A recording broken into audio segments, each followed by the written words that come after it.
Now moving back to our graphs, you can see that this only intersects the x-axis at one distinct value, meaning that it only has one distinct point and only one real root satisfy this f of x equals to 0.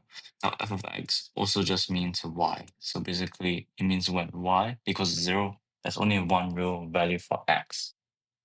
Therefore, so b squared minus 4ac will be equivalent to 0 because there's only one real value. And that means a plus minus square root of 0, it will just give you 0. This shows that there's only one real equation. Now for concave upwards and concave downwards, which do not intersect the x-axis at all, realize how it's negative below 0.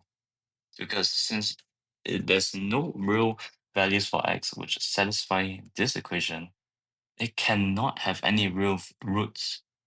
Therefore, this will be below 0, and there will be no roots for these kind of equations.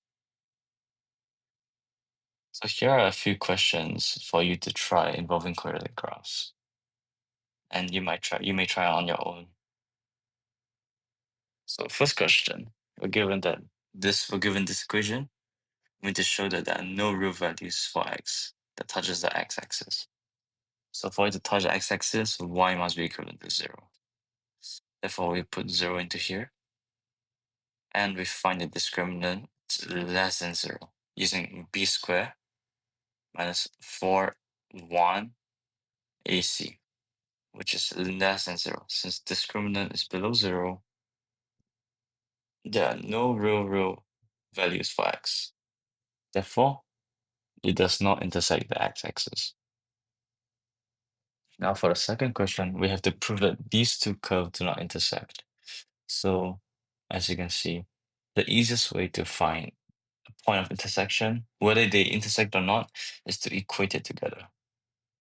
When we equate it, we assume that they do intersect at a given point.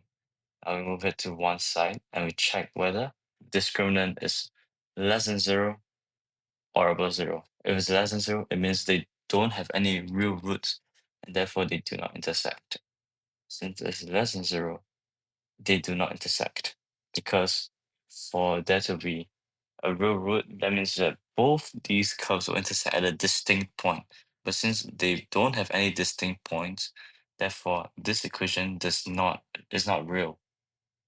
Hence, there are no real values of x that satisfy this equation and they do not intersect at all.